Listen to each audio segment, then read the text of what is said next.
Call the meeting to order. We're all here with the exception of Katie, who had a prior commitment.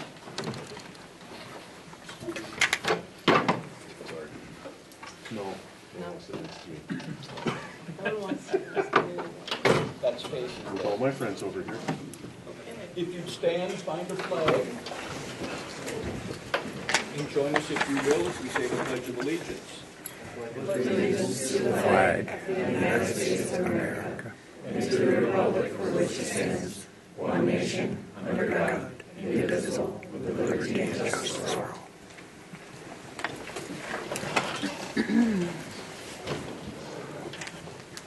Okay, we have a couple of things that we need to tend to before we approve the agenda. Number one, under new business. Yes, we're going to go ahead and remove that tonight. Under this statute, a teacher has 14 days to call for a hearing, and the teacher in this situation has done that. So we will have that hearing at the next board meeting and remove it from tonight's agenda, please. And what used to be, what could be number 5, but is actually now number 4, would be a superintendent update concerning the snow day and how we intend to make that up. Right. Okay, so if you please add that to the bottom of the new business. Anything else anyone wants to discuss or we should be putting on? If not, I would look for a motion to approve with the amendments. I'll make a motion. Gary? Second? Kurt, thank you. Any other discussion? All in favor say aye. Aye. Opposed? Carried. Scheduled presenters. Dave Maroney, EDA, is here for a presentation. Thank you. Welcome. I asked Dave to be here. Can I just preface it a little bit? You're probably like, what on earth? Dave and I work on a lot of different things together around town, and I know at our last meeting, Kurt had mentioned kind of some things on what's going around town and what are we doing for growth. And I know you and I have a lot of conversation about, when are we building more houses? Let's build more houses. I want students here. You know, we want the town to grow. And so we have a great relationship. I just don't think that this board always hears about all those things that we're working on together and all the initiatives that you're working on. So I know it was kind of short notice, but when Kurt brought it up, it was almost perfect. So Okay. thank you for Which being is here. fine, thank you. Okay, that's great. I'm going to hand some information out, and can I just speak from over here? Is this a, Yeah. Yes. Okay. We're going to leave the best topic of residential growth for last. Oh, good. We're going to start a little bit more with just a quick recap on Economic Development Authority and the work that I do with them. And also just kind of recap some of the existing developments that are either underway and completed or developments we'll be talking about, hopefully starting and completing this year. What I've just handed out to you is just the, a year ago, working with the Economic Development Authority, which again is appointed by the City Council to assist myself and others in the community with fostering and facilitating economic development in the community. It's a 5-member group appointed again by the Council. Mayor Robinson and Morris Madsen from the Council are 2 of the 5 members, and we have 3 appointed members that join with them. So the Economic Development Authority, the EDA, is one of the groups that I'm responsible to, and last year, about every couple of years, we put together just a work program. And you can see about a year ago here, 2017, we identified a couple specific projects that we were prioritizing for work last year, this year, next year. A lot of these projects take a long time, as I'm sure you're well aware. What we do is we looked at redevelopment projects, which is Section A. We looked at the Cannon Falls Industrial Park. We still own some land in the industrial park. We looked at promoting business development generally, and then also some downtown projects. And then in the final, on the bottom page, I just highlighted in yellow, facilitate housing and residential development. We'll talk about that in a minute. So I don't want to go through each one of these items. We're just going to kind of give you a couple of highlights, at least from my perspective. And we'll start with the redevelopment projects.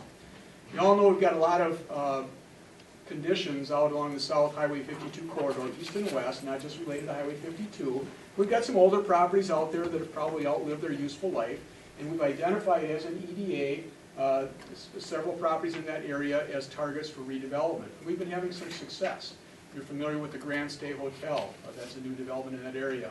Strike Tool last year just completed a 32,000 square foot addition to their manufacturing facility, redeveloping what we commonly refer to as the former bus garage, or at least half of the former bus garage. And we're also now currently working on a project with David Olson, the former Grandpa's Garage, now identified as Artisan Plaza. So we've identified redevelopment programming for the South Corridor, and one of the highest priorities indicated in red here, again, is that Highway 52 corridor, identifying properties like the former Cannonball, the RAP gas station, and others. So we've made some good strides with redevelopment of the South Corridor. Never simple, always takes public financial assistance. You've received notices of some of the financial packages that we've put together out there. What about the industrial park? We still have some land. We've got 4 pieces of property that the Economic Development Authority owns in the industrial park, a total of about 15 acres, so they're small properties. We've sold a lot of land out there in the last 5 years. And we've got just a couple of parcels left. We've got one project that we're working on right now that we'll keep our fingers crossed and hopefully can put together. But we continue to work on the industrial park. One of the more exciting projects for, I think, the school board and the district is the data center project. I won't go into a long detailed description about that, but that's a very significant undertaking by our EDA. We've been working in partnership with Great River Energy, Dakota Electric, and the EDA to come up with, in this case, a 120-acre parcel that would meet the tests, meet the requirements for a data center development. They're very stringent, they're very limited, they're very detailed. Not every site is going to be a site that can accommodate a data center.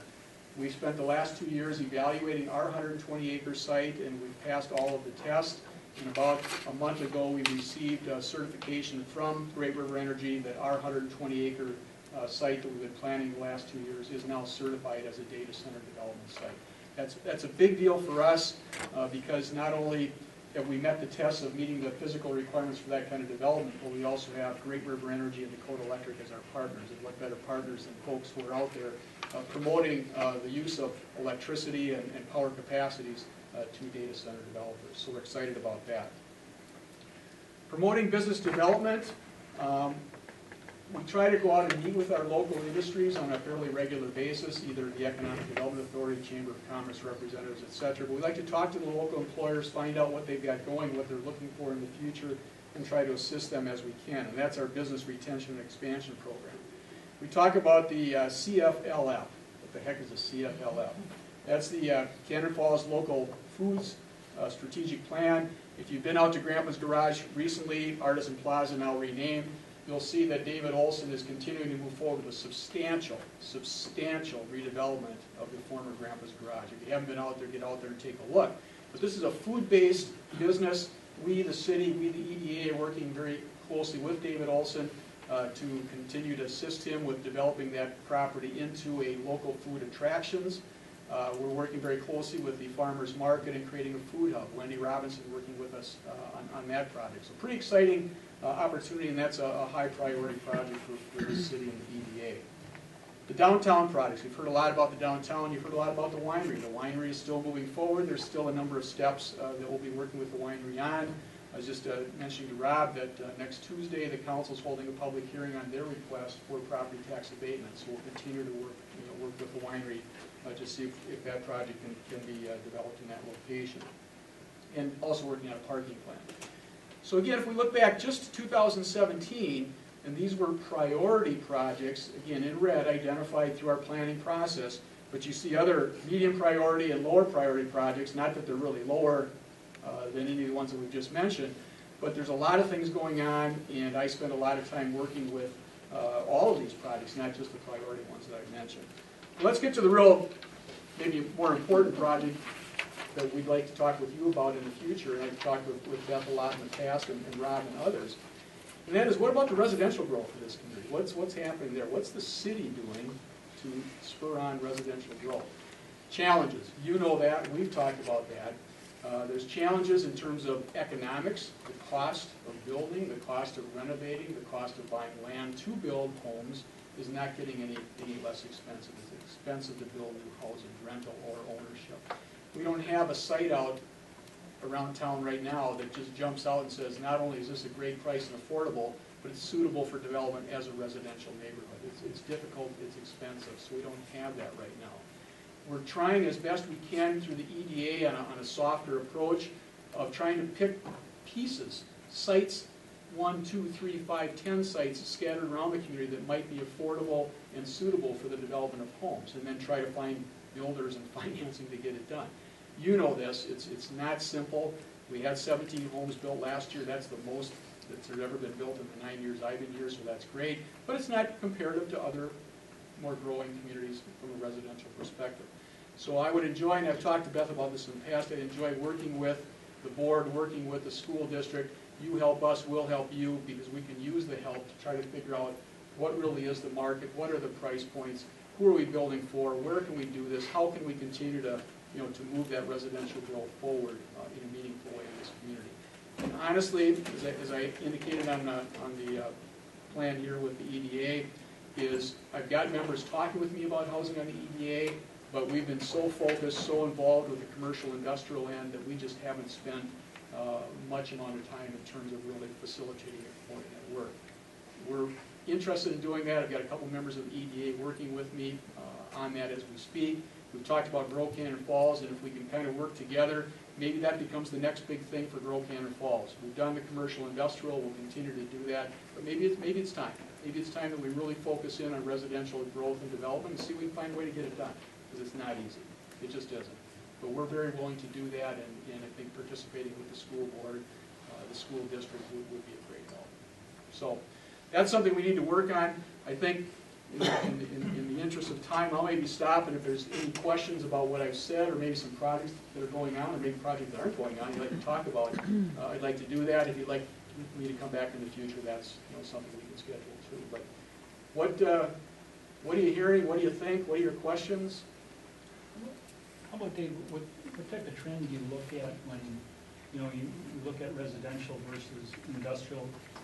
Are you going to get residential here without the industry here as well, or does that happen? You know what I'm saying? There's definitely a relationship there, Kurt. One of the problems all of our employers have, probably you included, and the city, it's tough to find people to work. And it's not just housing, it's other things too that are really affecting the ability of our local employers to find the people that they need to employ them at their businesses. So there's a real labor shortage, a real labor challenge here just to get the people into this community to work. We feel if they're here working, and the industries have told me this, the industries would love to work with us to add housing, because that is an issue, but there's daycare, there's transportation, there's all sorts of other things that go hand in hand with, with growing that residential tax base and that employment base. But we haven't found a formula yet that really ties everything together in a meaningful way. So there's challenges in getting the people, there's challenges with housing the people, rental or ownership, and it takes, like everything else, it takes money.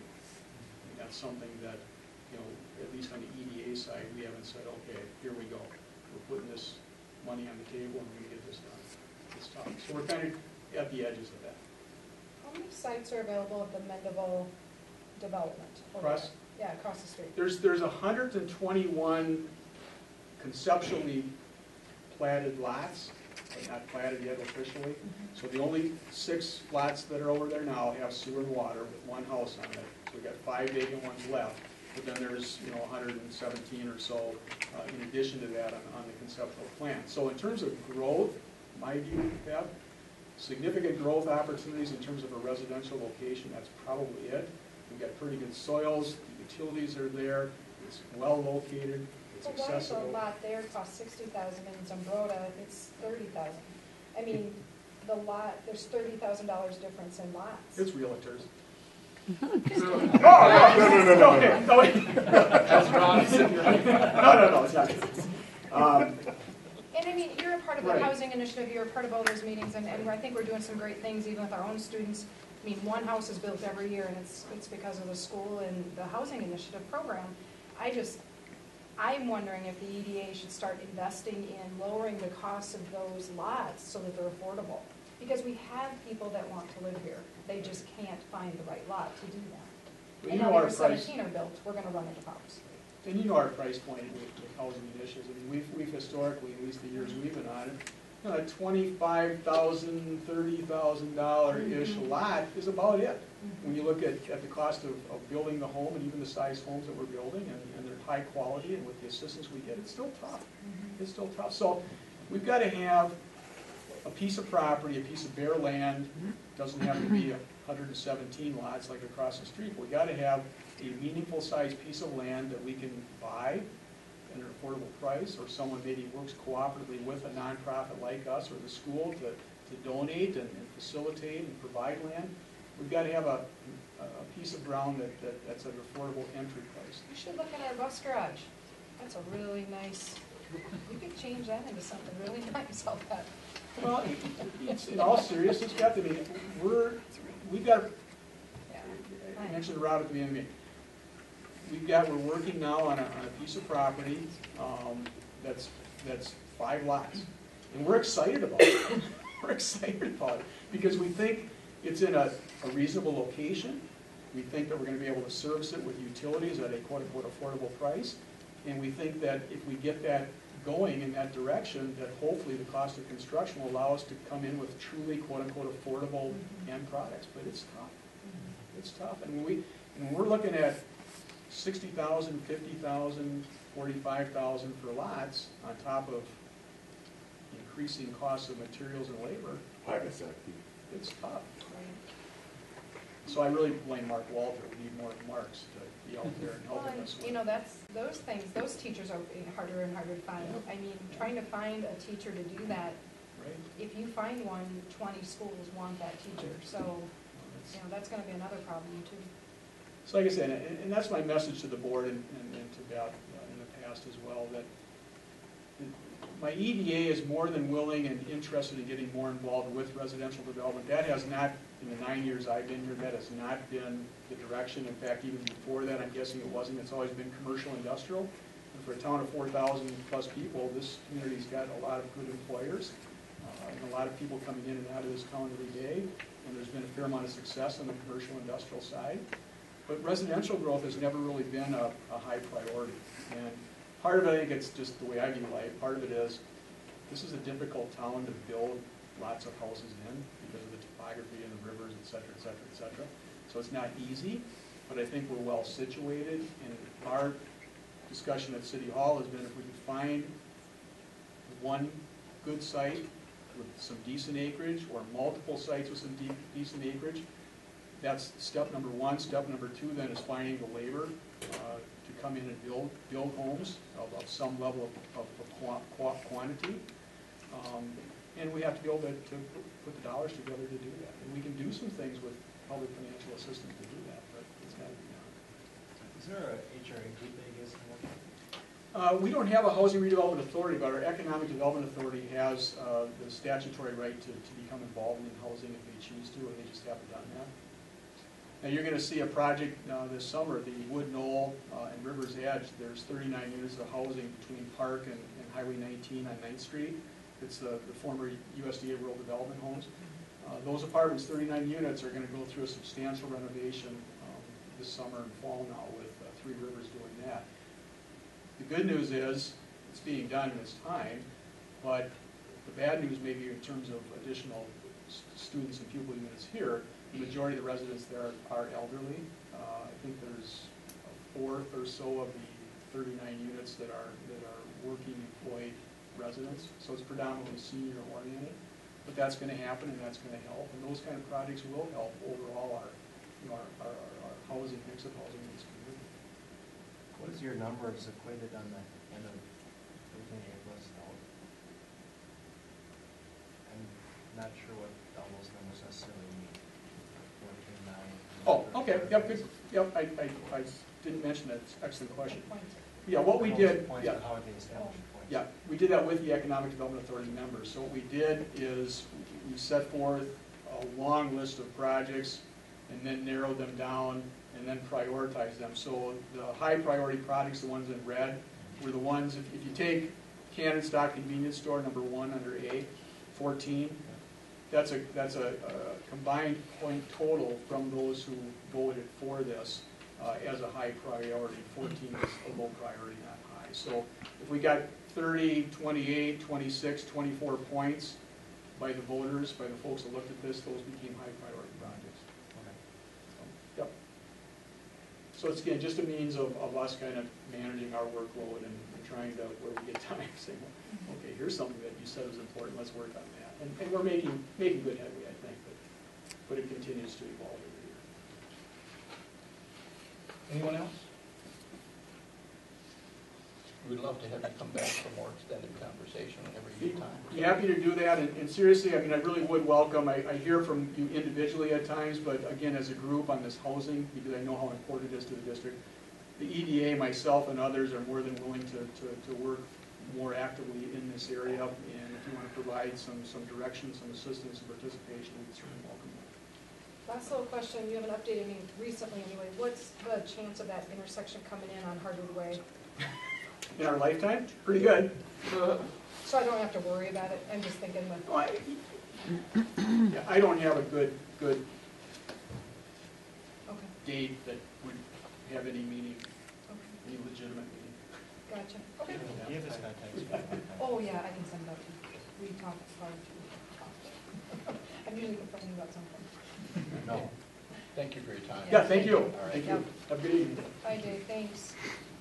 Okay, second set of scheduled presenters is our robotics team. Joe and Dave, are you here for presentation or? Yeah, I will, actually, I'm going to introduce my students. They're going to do most of the presentation. All right. And actually some demonstration stuff. So first speaker, I think, is Blake, right? Yeah, and then I'll wrap it up at the end. So my name's Blake Kinsey, and I'll explain the season review for this year. So this year we had 32 students participate and 7 mentors. Our primary mentors were Dave Ingebretson, Joe Coyle, and Brent Verzi. And then we had some secondary mentors that were able to help us, Riley Schwartz from Gemini, Jack Schlichting, Jerry McCullen, who helped us with CAD work, and Chris Sampson, elementary teacher. So it started, robotics season started on January 6th with kickoff in Red Wing. We participated with the Red Wing team on kickoff day, where we found out what the game was. And then the season lasted 6 weeks, and then a few days before the season ended of building the robot. We have a week 0 event in Egan, which we go with our robot and we have a mini competition. So on February 17th we went to Egan and we competed with other teams around this area. And then we had stop build, which is bag and tag day, which we have to be fully done with the robot and we can't work on it after that at all. So we have to put it in a giant bag and zip tie it shut, which was on February 20th. So then we have a few days to go by, and then we had our first Minnesota Regional in Duluth, which was March 8th through the 10th, and we partnered with Red Wing in the final end, which we placed 9th out of 63 teams, which is really good, and in the end we also partnered with Red Wing for the playoff rounds to see if we could advance. And then just recently, this weekend, we had our Wisconsin Regional in lacrosse on February 5th through the 7th. We got stronger and added a lot of new things to the robot, like a climber that we realized that we could have added last time in Duluth. And we placed 26th place, which is a little disappointing, but it's kind of part of how the game works and who you're paired with in the game strategy. You want to talk? Yeah, and so I'd like to add with the lacrosse regional, we also learned that deeper in the season we could start facing a lot of harder teams. So we were facing teams that have already won regionals. There were 5 that have already won and are going to Worlds. So that was cool that we were competing against, you know, some of the bigger teams that larger. So that was fun and to learn strategy from them. Otherwise, a big thing about the accessible robotics is just looking at that thing, you can see, you know, dollar signs on it since it's so expensive to build. And so we'd like to give a big shout out and thanks to Gemini, because not only have they helped with, you know, CADing and giving us a mentor that's helped with the build season, but also financially and getting us parts. And Tom Tolan is here as well from Gemini, so we'd just like to say thanks to you. I'll just say quickly that Gemini is so thankful and proud to be able to sponsor this great program and these wonderful kids. You can just see, I'm sure you're going to see in a few minutes, the incredible things they can create in such a short period of time. And we're just really pleased to be able to offer some assistance to that. So. Yeah, and on top of it, they also helped us build the letters. So that was done at their plant. So our students went there, and then we saw how all the vacuum packing works and how the letters get made. So that was a really cool experience. Well, that's right in our business, we do that.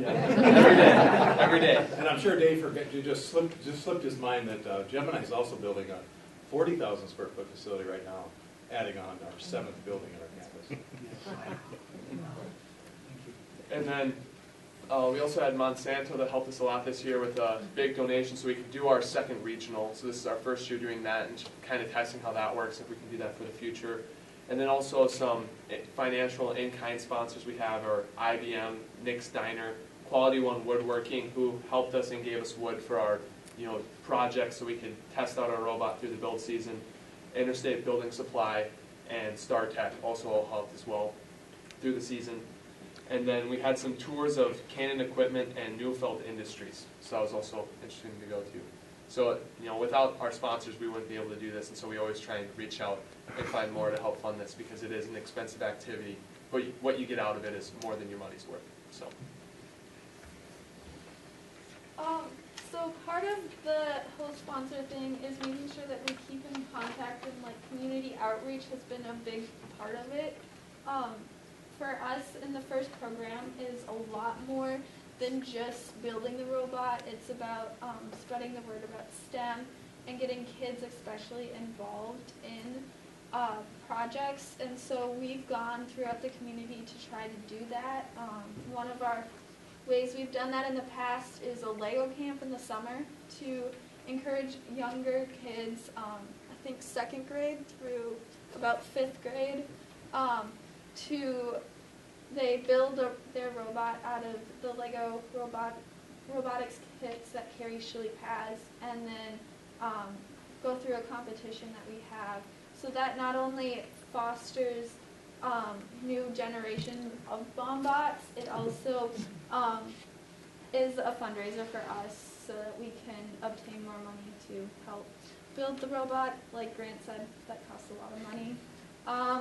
We've also done several different things within the community. When the Commissioner of Education came down, we did one of the presentations for her. We talked a lot about how we need a partnership between the community and the school and how that helps build and helps us grow as a school. And then we do a lot of work with the elementary school. We've done a demo shortly after we bagged and tagged the robot. We went down to the elementary school and demonstrated for 3rd through 5th graders. Showed them what the robot was, let them ask questions, let them look at the robot, see what we put into it and understand the program more. And then this week we'll go down to Science Night to help recruit and encourage them to see what they can actually do with the stuff that they're talking about there. And then in the community we're going to do First Thursday, and we have done First Thursday events. And then this year for the first time we're going to go to the Cannon Valley Fair and present there to just get the word about STEM and robotics and everything out. And then we'll also go to the Ed Foundation as kind of a sponsor thank you, but then we also go to we reach out to other sponsors and make sure that we get a demonstration in if that's what they want. So the game overview for the theme this year, it is Power Up, which is based on the retro arcade games. And the goal of it is to pick up and drop off some game cubes, which is that, and it's a milk cart, or a milk crate, with that yellow bag wrapped around it. And you can gain control of the teeter-totters, which that is the scale, and there's a smaller one called the Switch, which is about 2 feet high. And this is between 4 to 8 feet that you have to reach up and drop the power-ups on. And then there's what the human player does, and there's a vault, and then there's a portal in the arena where you can shoot the cubes through, or you can take them out of. And you can, when they're shot out of the arena, the human player takes them and they put them either in boost, which can double the scoring, levitate, which gets control of the switch or scale, or there's levitate, which is the free climb. And at the end, when you're the time's running out and it's almost over, all 3 robots that can climb. It's usually not 3, but however many robots on your lines can climb, they'll go over to the tower, and they have to try to climb the 13-inch bar up there, and they have to get a foot off the ground. That's I gave Hannah the job of doing the game overview because she was one of our drive team. She was actually one of the human players that had to understand all the complicated rules. They had very complicated game strategy this year. Before I do, I think we're going to do a demonstration. I just want to talk about something else about the FIRST Robotics program that's way different than any other activity that you guys have at school. And it's the idea that it's a competition, but it's also a lot of cooperation between teams. These are some moments I just want to share with you that I was extremely proud of our team when we were down there, and actually proud of a team that was with us in a hotel as well. The FIRST Robotics program, an international program, they coined this phrase called cooperation. To me, what it means is there's every team, we want to win. We're there trying to compete, but we also want to help others. We want to beat a team, but we want to beat them if they're at their best, right? I mean, we don't want to sit there and beat a team that can't move or whatever. So on Friday afternoon, I come back into the pit area, and my software team was gone. It was, Isaiah and Sam and a few other ones. They were just gone out of our pit, and I didn't know what was going on. And I had heard and told the team about this rookie team that was there. Rookie team is a first-year team in FIRST Robotics. They had 4 kids. They had a mentor that didn't know anything about software, hardware, or anything. They had a second mentor that was actually pretty good at building, but he moved out of the community, and he lived like 6 hours away, and he came back like twice during build season. So they had about 6 hours to build a robot. Other teams helped them kind of get a robot that would pass inspection and actually compete. And we found out that they were having trouble with driving around the arena because some of the stuff gets in the way of the drivers. You can't really see things. And they didn't have a camera. And our software team said, well, we got a second camera. Brought this camera over to them, got the camera installed. And then they said, well, we don't have a laptop that actually works. We gave them a second laptop to use for their drive stuff. We got it up and running for them and showed them how they could do that. And it's a team that may or may not compete again next year, but they saw how everybody was willing to help them get going. So it just made me feel real good. The other one was very similar, and this is on the build side. We competed against the team during the competition. They had a robot. I can't say it was as high quality as ours because they were a younger team, but their mechanism for lifting and stuff like that completely snapped off. And they basically had a robot that was flat and did nothing. But they still had 3 more matches to go. So our build team went over and worked with the kids. Their mentor was actually gone. I don't know where he had gone to, but they had 6 kids that were arguing about what to do and what can we do to make this thing work or whatever. And I had Blake and I had a couple other guys and Gavin and those guys. They would sit there and not help them design, let them decide what they wanted to do. But once they had decided what they wanted to do, it was let's bring them parts that they need, let's bring them tools, let's cut things that they need cut, so that, because they had to compete in about an hour. And they ended up building something that allowed them to compete and stay working. That was really the whole reason that we're there, is that kind of competition, that kind of cooperation. And then the last thing, I think everybody knows that we had some serious grief and personal grief during that competition down there. With Dave's wife passing away during the competition, it was a struggle for not only him, and I can't even imagine how much that meant to him and his kids and how strong his emotions were, but as a team as well. And we were staying at a hotel in La Crosse with one other team from Whitewater, Wisconsin, and great group of kids again. There's a lot of great teams in this organization, and again, it's something that you really try to support other teams when they're having issues. The mentor came to me and wanted to know what was going on. I explained it to her. This was on Friday night.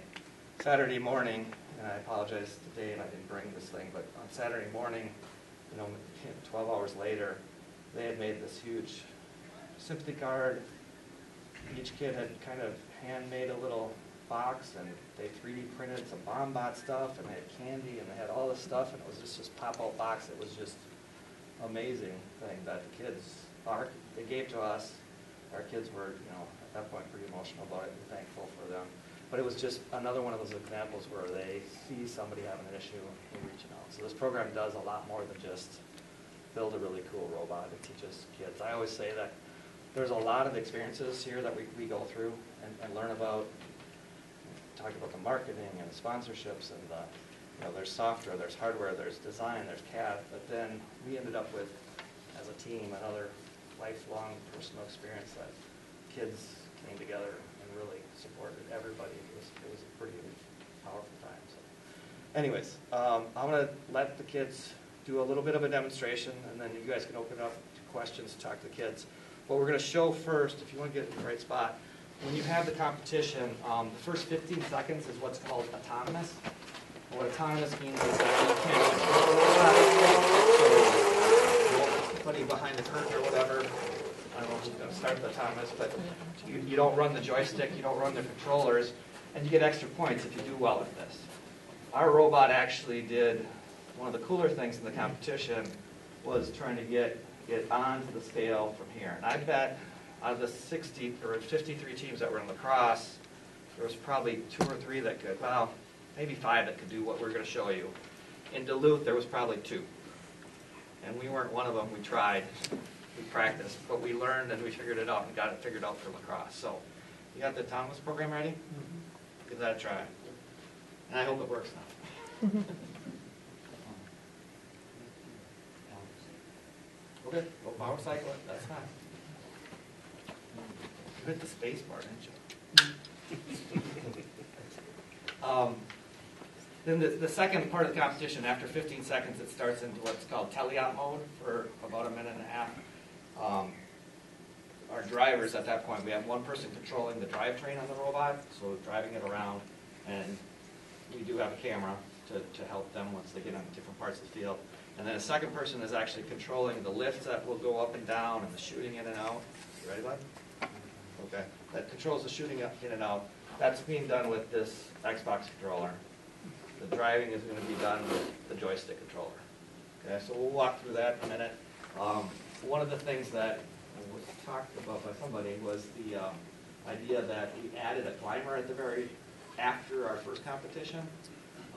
So what you see on the back of the robot and how we climb was built and kind of thrown on at the last, an hour or so on Thursday morning. It wasn't built. We had it built beforehand. Got put on and tested on Thursday.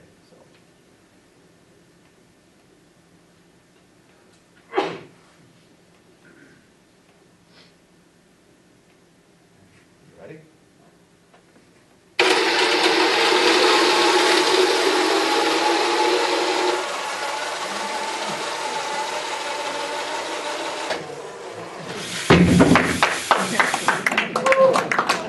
So the idea is, if you take control of that scale, which means you get more weight on this side of the scale than you have on this side of the scale, you get 1 point per second. And there was another teeter-totter kind of thing here that would do the same thing. So if you do that at the beginning of the match, it was kind of a significant thing. Now, right?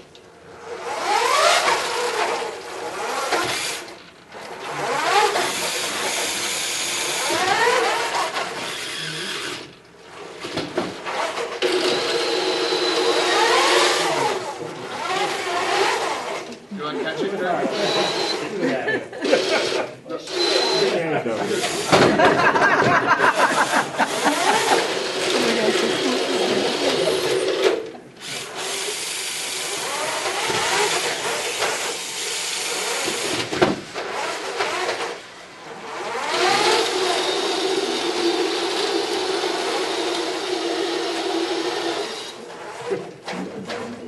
That's better.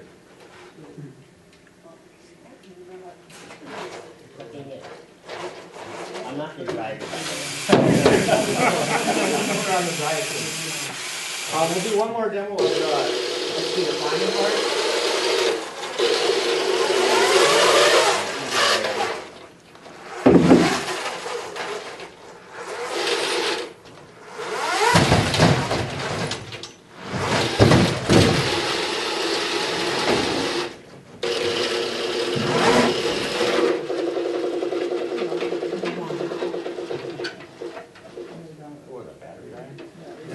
We do change batteries every We match. also locked in there.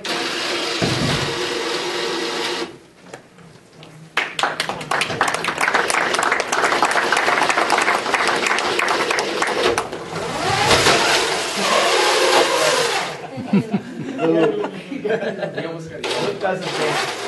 That's not. So, like Ella mentioned, there will be several times in the community that you guys will have an opportunity, the fair, the second Thursday, is that what it's called now, instead of the first This Thursday? weekend, you guys want to be there at that foundation this Saturday? I don't think so, because it looks like 35 degrees and we're outside. But I'd love to be there. If it's not 35 degrees and raining, we'll be there.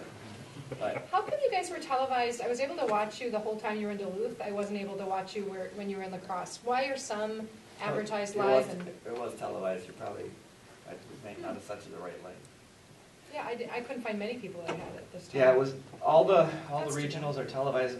In fact, now you can actually go to this website called the Blue Alliance, and Twitch TV broadcasts all of our matches all throughout the world at every regional. Every one of the matches are videotaped, so if you went to the Blue Alliance and brought up our team, you could see every single match, a 2.5-minute review of our matches. So, and then you can criticize our drivers for doing. And I'll tell you, in La Crosse, I mean, we were 9th in Duluth, and I'll tell you how close we were to the same position in La Crosse. One match, and this is where the rules gets very specific. One match, our bumpers had kind of come undone a little bit, and when you saw that climbing in the end, the rule is that your bumpers, all of your bumper materials have to be above 12 inches, and we climbed, and our bumpers were not above 12 inches because our fabric was laying down. We were like a 1/4 inch off. Yeah, so you're a 1/4 inch off. Another match, we had a problem where the controller itself, it's now hot glued in, but one of those wires fell off, and we lost driving for half the match. So, small issue there. 5 points on the last match, so it was a few small things from being 26th place down to, and the other thing would be the teams that you're paired up with and against. So, I was very proud of how the team competed as well as what they did during that whole competition. Questions from anybody, and I'll let the students answer them, or if you have questions for me, definitely as well. I would certainly like to know what pulls you into the robotics group. Just, if a couple of you can just comment on that. What pulled you into BombBots? For me, it was really like the aspect of learning new things. So when I came into the robotics program, I didn't really know how to use these building materials like a saw or whatever, but I kind of gradually learned how to use them, and still I kind of already using them. So. I got into robotics.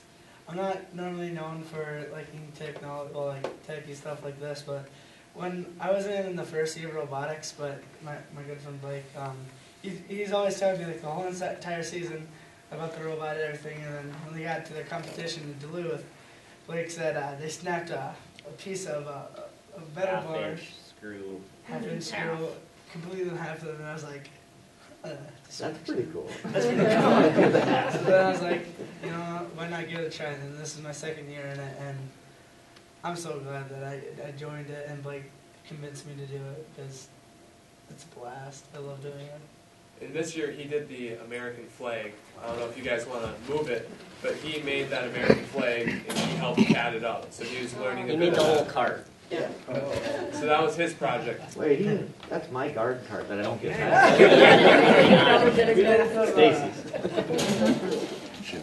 How many students are involved in 32 students were registered this year, and we took 31 up to Duluth.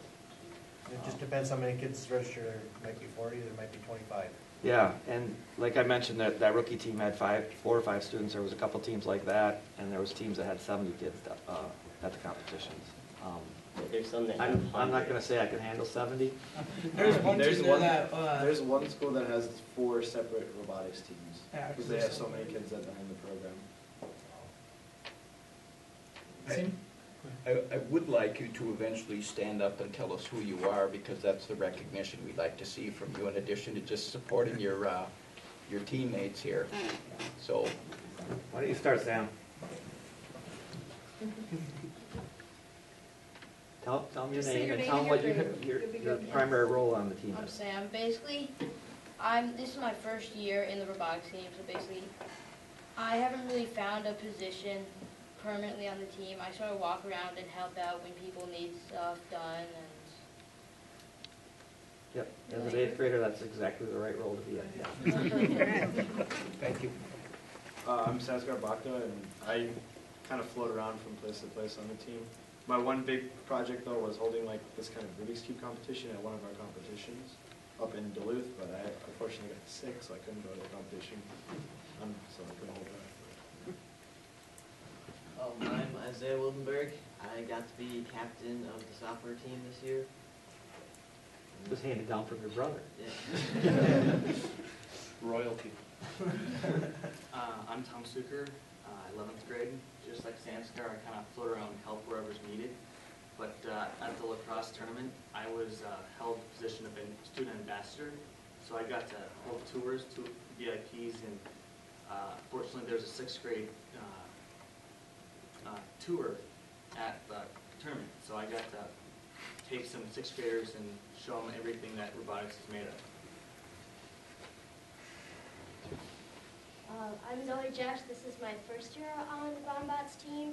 I'm primarily on admin, but I also float around like Sanskar and Tom and help out wherever I'm needed.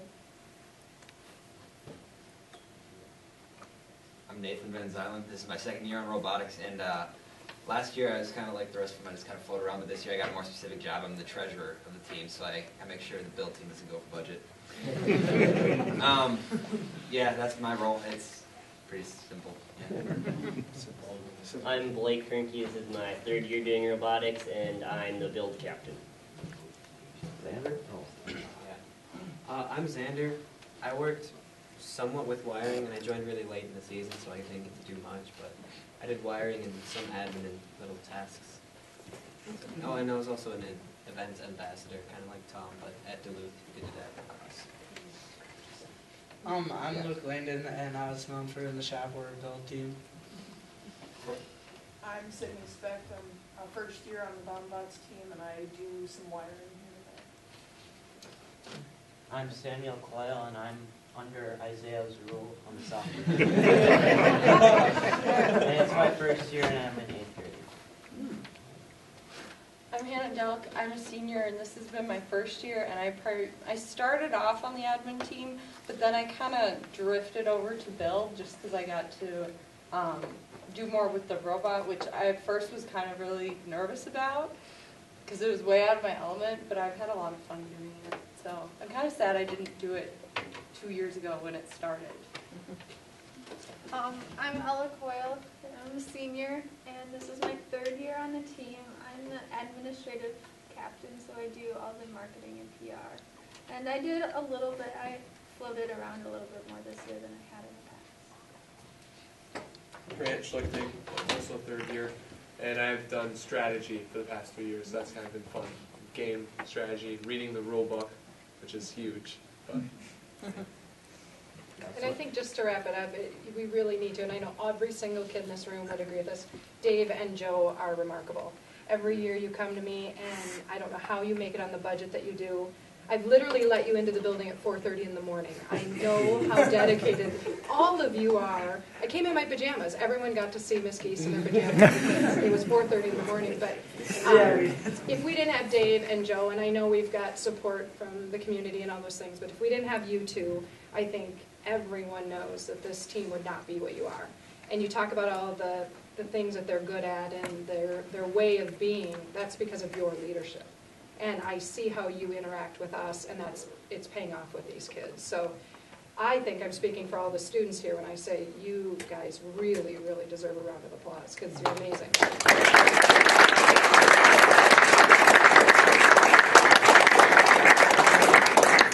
Yeah, we definitely get a lot out of it. I do want to introduce one person that I don't think you've met back in the corner, Brent Breeze. He's just a community member. He works for the state of Minnesota and has always been interested in the robotics program. I think got through either you or somebody to get to me and asked to be a mentor on the team as well. It's nice to put a face with the name. Yeah, and nice to meet you. he spent some time on it as well. He really enjoyed building that sign and building that. We're going to make it even more complicated next year, but I do appreciate the comments, and I'm sure Dave does as well.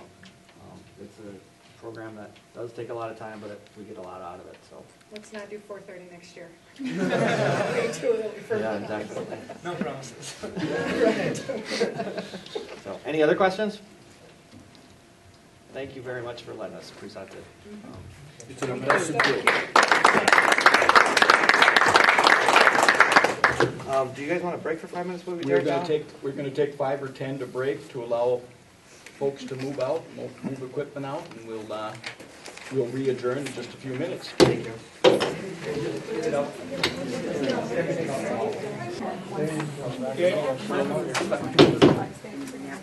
We're back at it. Reports and communication. We'll start out with student school board rep report. Brand? Sounds good. So for student council, we're going to be doing parents night out this Friday from 6 to 8:30, so you guys can send, your 3 kids. I know they need washing. But other than that, and then we're going to be doing something new this year. We're going to be going to Angels Care Center on Wednesday the 18th. So we heard a lot of the people there, and I don't know the name of the new, it just went to new ownership, but they don't get to see a lot of people. So we thought it'd be a cool service opportunity, to go there so they can see some faces and, have some interaction. So that'll be fun to do. And then also, we're going to be doing elections earlier this year so we can give the new board some time to figure stuff out, since we also want to do some big projects next year. So that'll be fun happening in 2 weeks as well. To move on with Students Against Destructive Decisions, they're going to be doing the biannual, or the opposite biannual, every other 2 years, mock crash. So that will be fun to see. And then Girls and Boys State are currently being picked by the American Legion. Sports have had a lot of cancellations due to weather, with this April storms we're having. And I'd just like to quickly talk about speech. With subsections, we won 8 out of the 13 categories. And Rob gave me the face because my brother beat me, so that was fun. And also, it's cool since we've had, this is 43 people going to sections, which is the most, Bandy said, we've ever had. So that's really cool that the team's not only growing and getting larger and larger this year, but more are succeeding. So their hard work's paying off. And then we have solo ensemble next Tuesday for band. And April 22nd, go grab a slice of jazz and a piece of pie on that Sunday. And then May 12th, the play is doing The Lion, the Witch, and the Wardrobe. So made it short for you. As always, lots of activity all the time. School board committee reports. Anyone have anything for the cause on the committees? Anyone met? Okay, well, I'll report on the Ed Foundation. Big news is the auction is this weekend, this Saturday, Cannon Golf Club. And they've got so many donations and so many great things they're auctioning off and raising money. And they, in the March 15th meeting, just an example, some of the donations that they've approved recently are $1,600 for art cork boards in the art room, $1,000 to We the People, $525 for fidgets, or those are those little fidget spinner type things, and what, $3,850 to support the Amity Spanish aid coming here, and also they're looking at a large request for $376,000 for the 21st century classroom. That would be looking at purchasing smart TVs and flexible seating, and this is something that's kind of above and beyond their normal budget, so they're looking at how they can possibly contribute to that and help out with that too. So they do a lot of great things. And that's this Saturday at the Cannon Golf Club. Do you know the times? 5:30 it starts. 5:30. Thank you. Any other committees? Jake, what would you, tomorrow's fall under? Extracurricular committee. Tomorrow morning. That's it. Okay. Administrative reports. Jen? Yeah, someone just want to be on a camera over here, so I will keep it short. We have science night this Thursday from 6 to 7:30, so a big shout out to those teachers who are working hard to get that ready to go. And then the last thing is we just have Mca testing, starts off with reading next week, so next Wednesday is when it kicks off the elementary. So short and sweet. Thank you. Middle school, high school, Tim? Working on the schedule. we've got a meeting with 5th grade parents about transition to 6th grade next Monday at 7 o'clock in the auditorium. We're working on figuring out how to reschedule ACT plus writing testing since we had that canceled last week due to our snow day. And I've put all of the teachers in my building on high alert that whenever it gets warm outside, they should be prepared for kids to be gone in the afternoon a lot. So I have a feeling it's going to be an interesting spring with when and if it ever does warm up. I don't know. We may have to rent space inside a dome somewhere to get some of our activities done. So. Thank you. Community ed and activities. Jake? Just busy rescheduling those events. I haven't had to really drop anything yet, but we're running out of dates, and we might have to start looking at Wednesdays or making games into double headers just to get them in. Talked a little bit about just blowing up baseball and softball schedules and starting over and not counting the games towards the conference standings and stuff like that. But we're going to give it this week. It doesn't look good this week. We're holding out hope maybe we could play Thursday before the rain comes, but it doesn't look good. So lots of reschedules. Dave Peterson's not here. Technology, Amy isn't present. It's Beth? attached on there. Okay, yeah. For me, I kind of sent you a summary the other day on some of the things working on. There's been a little bit of conversation about the survey regarding daycare. Just one of those things that Dave Maroney and I are looking at as far as this whole plan. We need more daycares in town, looking at doing some things with that. I'm looking at some alternative funding for resurfacing. Josh and I went to a conference last Friday, and there are mechanisms out there for resurfacing of all things. It doesn't cover the curb and the gutter, and it doesn't cover the entrance, but there is some resurfacing type bonding out there. So we're going to look into that. If that's the case, maybe we could get the whole parking lot done instead of doing it in thirds like we had talked about doing, but we'll kind of see where that lands. I think there were a lot of stipulations involved in it, but I'll have an update on that. We're looking at some safety funding, and I'm still working with Goodhue County on our SRO, our school resource officer. I'm still very, very upset that Pine Island has a school resource officer, and so does Kenyon Wanamingo, fully funded, and they have their own police departments as well. I feel that Goodhue County should offer that to every school district and not just two. And so either that or it should be rotated around. It really isn't fair, and I don't want to sound childish when I say that, but it isn't fair that they're selecting certain school districts within the county. We're all county schools, and we should all be treated equally on that. So doing some work on that and seeing where that safety new funding mechanism is going to come and where it lands. And then the last thing is we're getting closer and closer to the $100,000 grant for the youth skills training, which is going to allow up to 9 of our students to be selected to take courses at college level, getting them ready for the skills and the trades and those types of things. Still while being a high school student, but allowing them to also get like almost a PSEO, but doesn't hurt against us. These kids still count as Canada Falls students. So there's some really, really exciting things going. We're going to move forward whether there's a grant or not. So that's the best part of it all.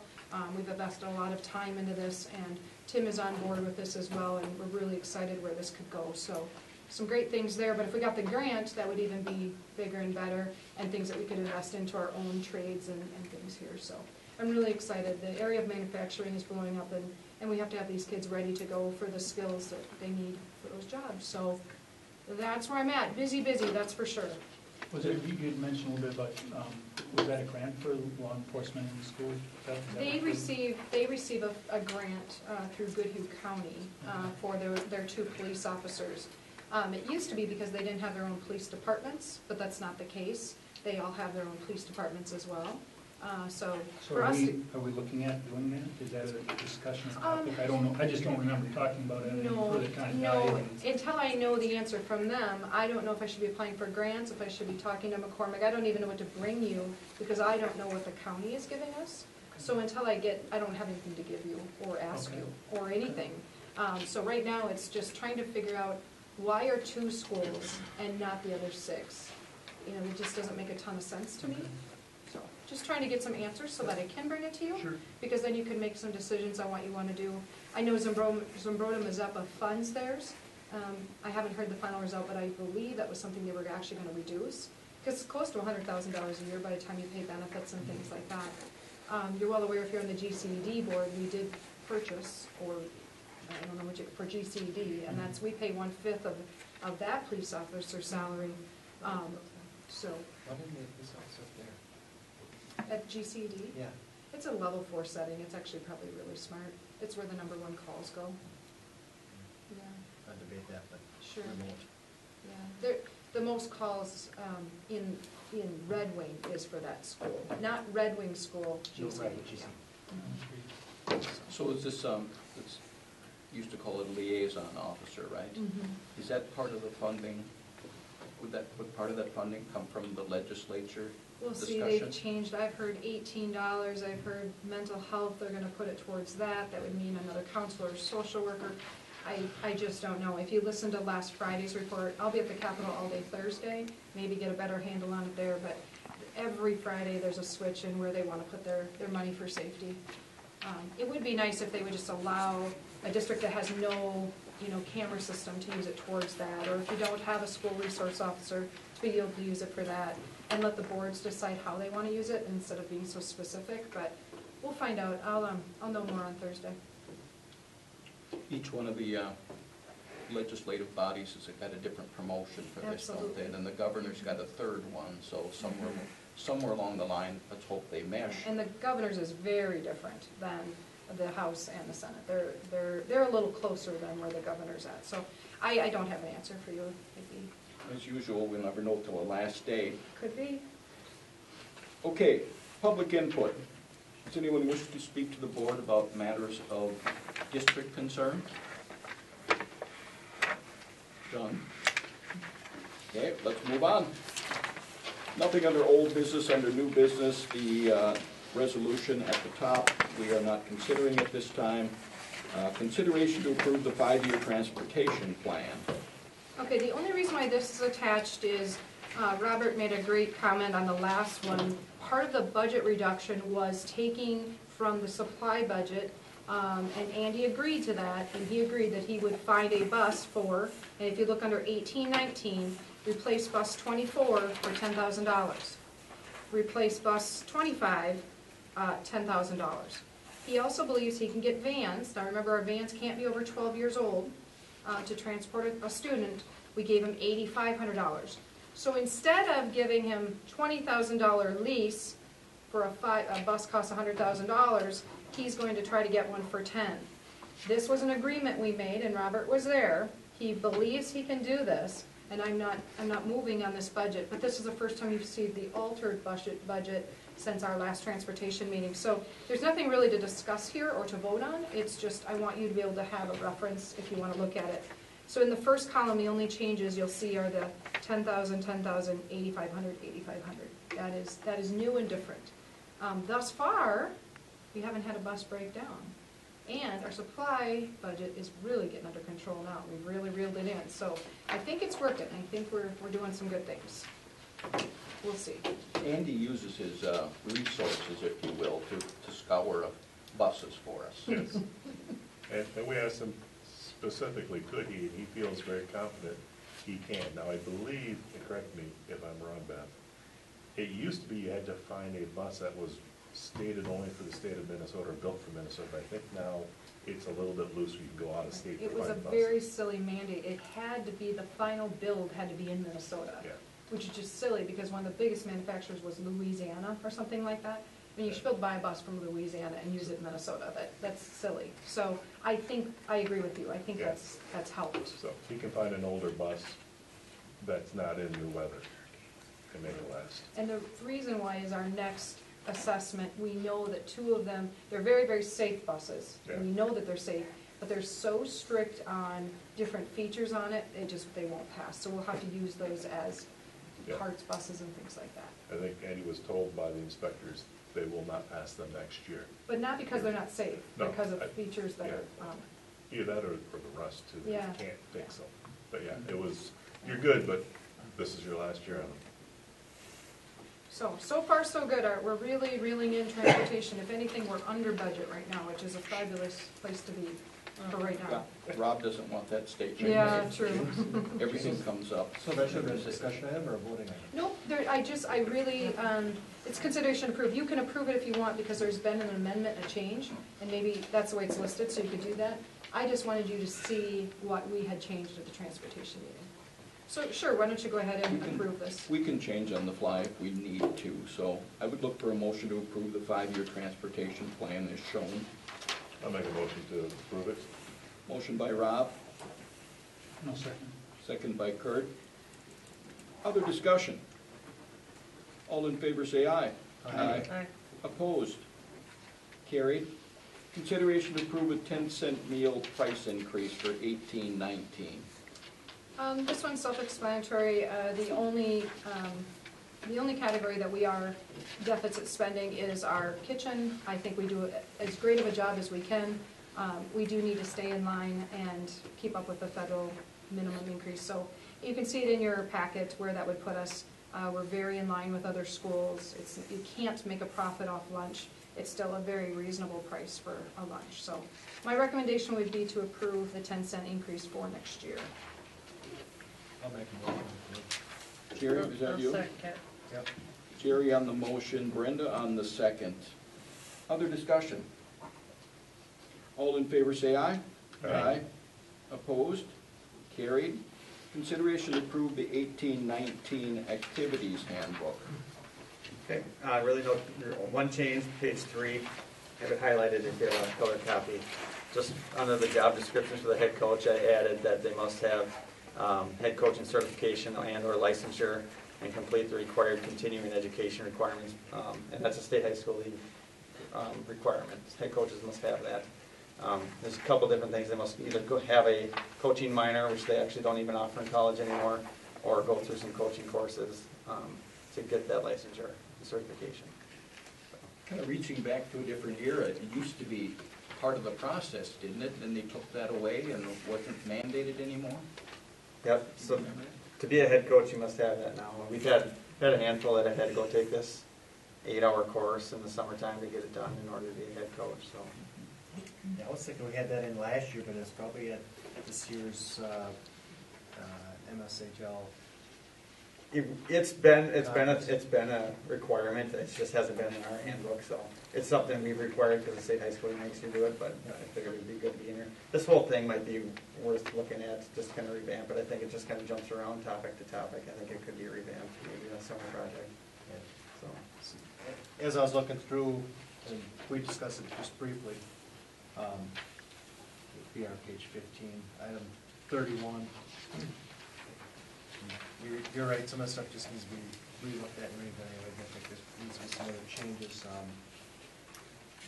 One of the items in here is, midway down the page, it's talking about coaches are not permitted to issue awards and sign-offs to student athletes in an effort to gain higher off-season attendance. Do you want to speak on that topic a second? Sure. Because my concern is, I understand that, but they're using that sum to benefit as season starts. If that makes any sense. So if they have a requirement to run the mile in X amount of minutes, if you're coming to the summer stuff, you can get seconds added to that minute. So it helps the coaches get some students to participate in the summer. And the coaches can't put that undue influence on kids to participate in the summer. So summer, there's no requirements. You know, a coach cannot make a kid come. So we put that in a couple of years ago, and there's a somewhat local coach, a conference coach, went through a battle with the community, and that was one of the points, is that they're using incentives in the summer. And we have had some coaches do that in the past, where it's a club, you know, take this many shots or do this many things in the summer and get a T-shirt. We just really try to tell the coaches to stay away from that, just to avoid those situations. Chief, I look at some of the communications again. I was just wondering how other schools do it too. When we look at, you know, when there's an issue, first you approach the advisor, the coach, with the participant. Is there ever any benefit where maybe through just not comfort, you know, we've talked about it before, but I was wondering if there's any possibility that if it works anyplace else where you go to the athletic director first, and then you sit down and resolve that issue with the athletic director and the coach, versus always approaching the head coach all the time. If that can be a little too intimidating for the participant, do you think that's ever a possibility? I mean, some people are certainly uncomfortable doing that, and I do get a lot of phone calls, mostly from parents. It's usually the parents who make the phone call saying, please don't tell the coach I'm saying this, or don't tell my daughter, son or daughter that I'm coming to you about this. So that happens. The students don't come to me. I haven't had a student come to me directly, but. You think they would if they knew that that chain of command would be, if you're, because, Possibly. you're approachable, it's like, hey, Yep. Jake, I'm having an issue, how should I, at least go to you to say, how should I approach this? Or maybe, it's tough, but I'm wondering if there's a way of easing that, or making that a little easier. Yeah. And I would welcome, if they came to me asking, well, what can they do, how should I approach this subject, I'd be happy to work with the kid. The only reason I say it is because, any parent I think that's been in sports has experienced it to some effect. And it's like, well, how can I make this easier? What's going to be the best route? And a lot of times, I just don't know how to approach the coach. Yeah. And it's a hard thing to do. And I think for us to expect our child or student to do that, might be asking a little much. Where maybe if you could go to athletic director, confide in someone like you, and just say, hey, I'm having an issue. How do you recommend, or how should we address this issue? I'm just putting out there. What's your feeling on that? Yeah, I know the coaches would like to see it happen the way it's written there. I think a lot of issues would be resolved that way, and it is one of the things, I think our coaches are good at, our head coaches anyways, and it's at the end of every season I survey the students and ask them, my coach is approachable, and usually we get good scores on those. And I think our coaches do a really good job. A lot of them are very proactive. If they see a kid is struggling with something, or if they make a lineup change or something, they have that conversation before they even tell the whole team. So they are good at it, but absolutely, I guess it probably is. It's hard for a kid, no doubt about it. Coaches would like to see it this way because they know that they'd be honest with the kids, and hopefully we'll be able to resolve the issue before the next steps too. But I lost just a little bit of that. You're asking if there's a way that a student can circumvent the process and maybe go directly to the AD. I think if they might feel more comfortable, knowing who you are, Jake, and just it's hard to approach the person right up front. It's anybody that's in that position as a student, and just say, Jake, I'm having an issue. How do you recommend we resolve this? Yeah. I'm saying go to you first.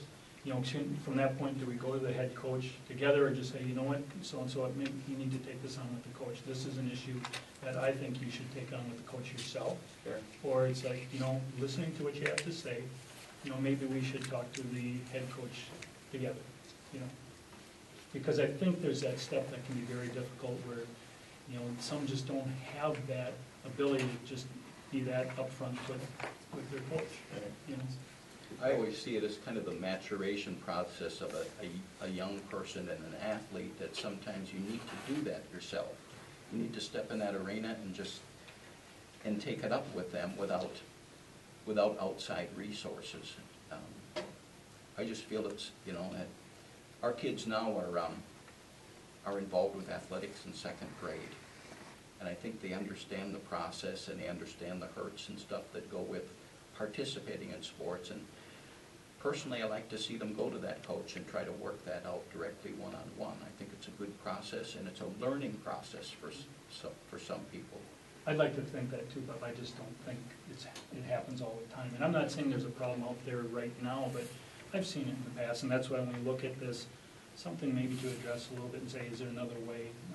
I'm not saying maybe it's not even a good way. I'm just looking at how can we make these kids maybe a little bit more active and participatory and trying to resolve an issue on a team, So my guess is a student doesn't come directly, doesn't know the rules, doesn't know this. If they feel a real need to contact someone, I bet you these points aren't followed directly every single time. Somebody might come into him and say, can I talk to you about this?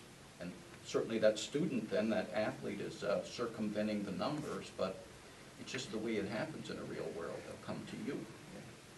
yeah, I try to go over this at all our sign-up meetings, but we don't get 100% attendance, and certainly not 100% attention is paid to all this stuff as it gets hit every single time. So I would never tell a kid, I'm not gonna listen to you. I'll always listen, so, and if it requires something, we will. But usually I'll tell them, bring it up with your coach, that's the first step. And coaches respect the kids when they do that, and lots of times it gets resolved that way, so.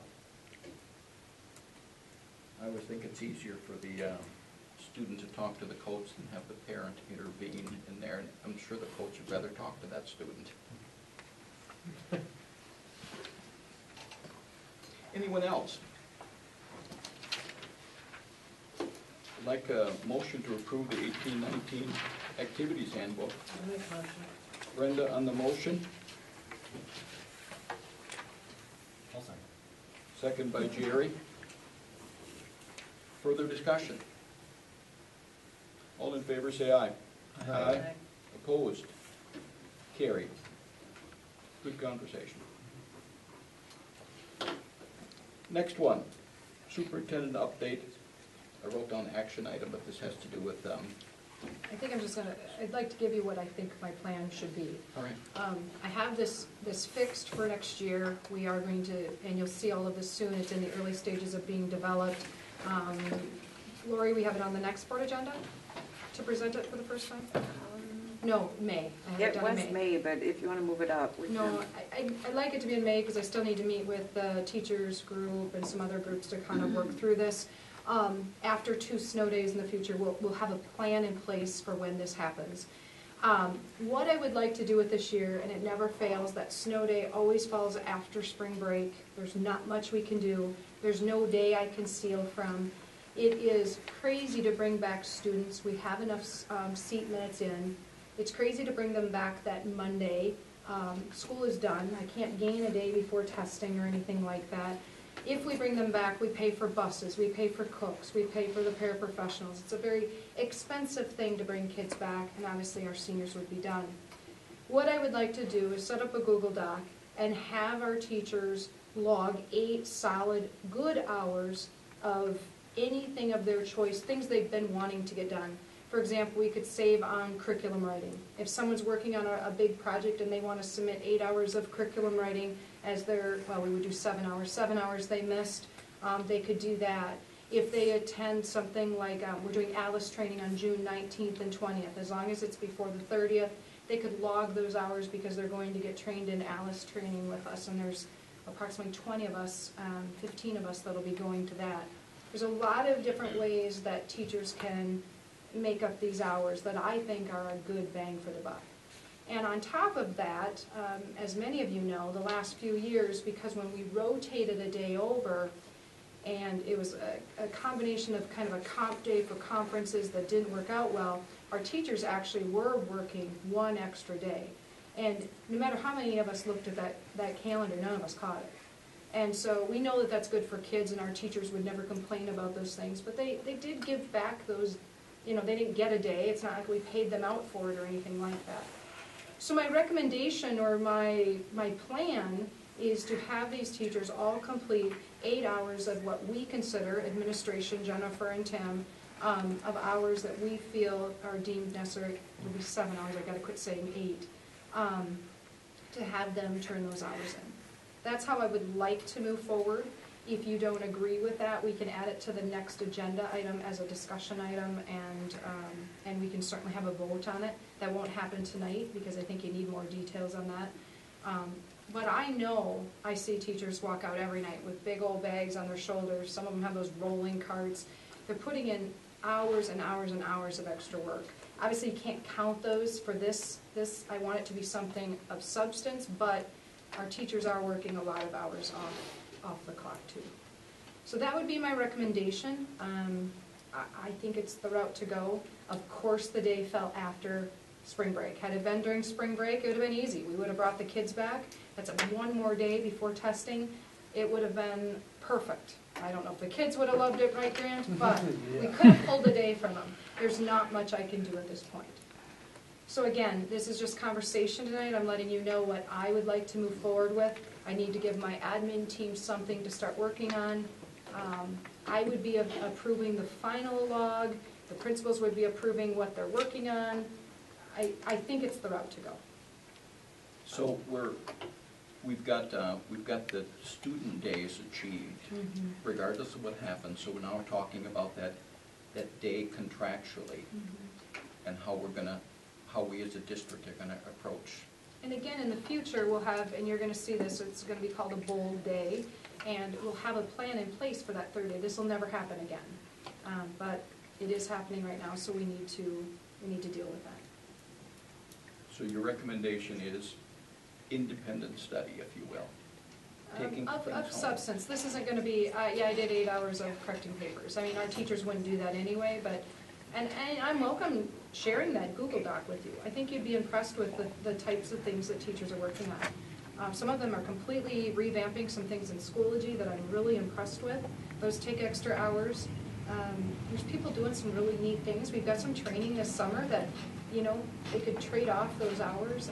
I just think it's a smarter way to go, and at the end, saves us a little bit of money too. If they do 7 hours of curriculum writing and don't turn that in, you know, at the end of the day, we're saving some money that way too. So they can accumulate through the year. Well, they'd have to do it before June 30th. Right, but they could start accumulating Now. through the whole year. You bet. Sure. There Sure. could be professional development training, like online training, things like that, or not? It could be, if they find an online thing that, you know, is at no cost. I mean, we've done that. There's some whitewater classes. I don't know if we still do whitewater, do we, Tim? No, we got rid of whitewater. Never mind. But yeah, we could do something like that. Could anybody be applied to the one-on-one initiative with the tech or anything like that? Where Well, that's already, they already are required to be at those 1-hour tech sessions, so that's already part of the contract. We've already got that built in. Is there anything else that they would need above and beyond that? Sure, To develop? sure. I'm just throwing some, I don't know. Oh, I think people would be really excited to be able to do that. Yeah, I do. Well, even, you know, some of the classes at the evening at the elementary, you know, they could count those hours if they wanted to. You know, whatever they want to do. Is it math night coming up? Science night. Science night. You know, if they wanted to count that for those hours, that would be wonderful. They're coming in the evening, and again, we have this fixed for future years, and I can't stress enough that the last few years the calendar has been off. Again, they didn't come to you and ask to be paid out for those because they're professionals and they wouldn't do that, but we know it's there, and we fixed the calendar now. It's right now, but they have given those additional days in the past. So I think this is a good way to do it. If you disagree with me, we can add it to the next board agenda. All that does is slow me down in the next 2 weeks on how we're going to make this up. That would just be for this year? Yeah, oh, for sure. Just the one day that we missed. We're one snow day over. I think it sounds like a good idea. Are we going to vote on it today? Or? If you wanted to, you could turn it into that. Or just let me, I mean, this is my job to do that, but I think you have the final say because it's a contractual item. So otherwise I would have just done it on my own, but I do think it needs to come to you because it's contractual. So we don't necessarily need to make this an action item if we just give you the personal go-ahead. Right, it's because we're not altering the calendar. If we were doing that, you do need to take action. This is just me, you'd be giving me direction, thumbs up, thumbs down, but I'd like to be able to get back to my EA reps and my principals so that we can start this doc and get it going, get that 7 hours collected. I would agree with Brenda, I guess. Move forward. Leave it to you, and the explanation's good for me. And then in May, you'll see the plan for how this will be in the future and what that'll look like and what the requirements will be. There's some fine tuning to do. We're going to do it very similar to how the HVL is doing it, but I'm pretty excited. It gives us that option if it was to happen. You know, had people where the boiler goes down. Well, now you don't lose a day where the kids aren't here. You know, you could have a plan in place. So you'll miss out, Grant, but believe me, it's going to be cool. As long as we don't have to add another ring to our senior countdown. I'm just mad because now Goodhue's going to have gold days, and I want to have bold days. There you go. So people are going to get mixed up. They need to change. Like the Bold North thing? Yeah, I don't know. I like that. Bomber on mine. Anything from So how many snow days do we have? 2. We build in 2. So, did last year,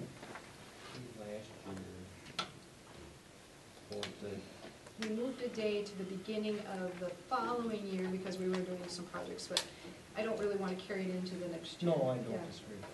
But And the years before that, we haven't had an overage of snow days. We usually have just the 2. Or less. We've had just some rough years. I mean, this year was rough. Casa Manorville had 7 snow days. What? You need to hop on that train. just extend your graduation. Oh, good. Anybody else? Rob, opinion? She got me there.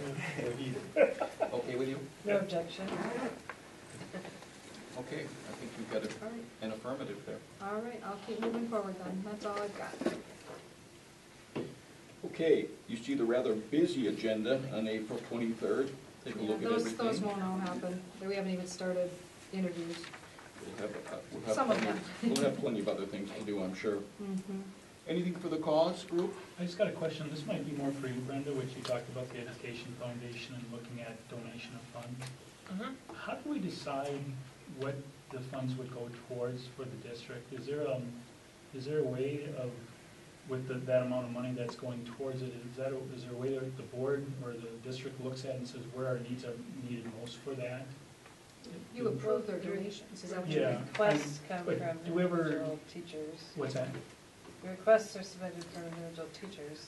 From individual And then teachers? Beth's. They usually are things that we've denied, to be honest, like the board Yeah. would support something, they do And then things. Beth will usually recommend it.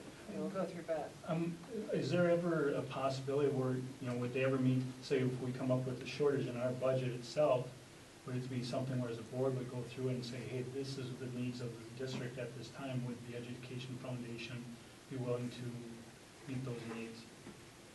You know what I'm saying? They don't like to supplement do it our like budget. that. You can ask, but that's They not try in to their do bylaws. it for innovation and They curriculum. really like technology, that's where So- that 300,000 is. Things Is there that, a decision that on- wouldn't happen otherwise or that this, yeah. It's not like a booster club where, Yes, but okay. there I are was just things wondering that how that maybe takes the place. school can't, that isn't in the school, but. Well, that they're are doing in some the school. furniture type things, because we reduced The that. flexible seating, yeah. The things flexible like that. seating has been a really Or nice they'll, addition. they'll support something to try it in a classroom, and then if it's successful, then they might put it back on. Yeah, wonderful organization, I'm just wondering how money is decided upon with all that, and are we It's meeting quite the the needs? process, really, It isn't is, it? yeah, they It's, vote. it's Yeah. very, Oh, absolutely. very intense process. And they do vet it very carefully. Okay. It's been a while, why don't we ask them to come in and we can sit and Yeah. talk about what, brainstorm with them or just have conversation with them. So Yeah, maybe one. they've done so That's many a good good idea. things for us, it's nice for them to come After in. the auction. Yeah, after the, let After the them get through the Yeah, auction. yeah.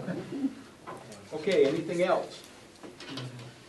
If not, I would look for a motion to adjourn. I'll make a motion. Motion by Kurt, I'll second. seconded by Brenda. Yeah. Other discussion? All in favor of adjournment, say aye. Aye. Opposed? We are finished. Give you a chance to say.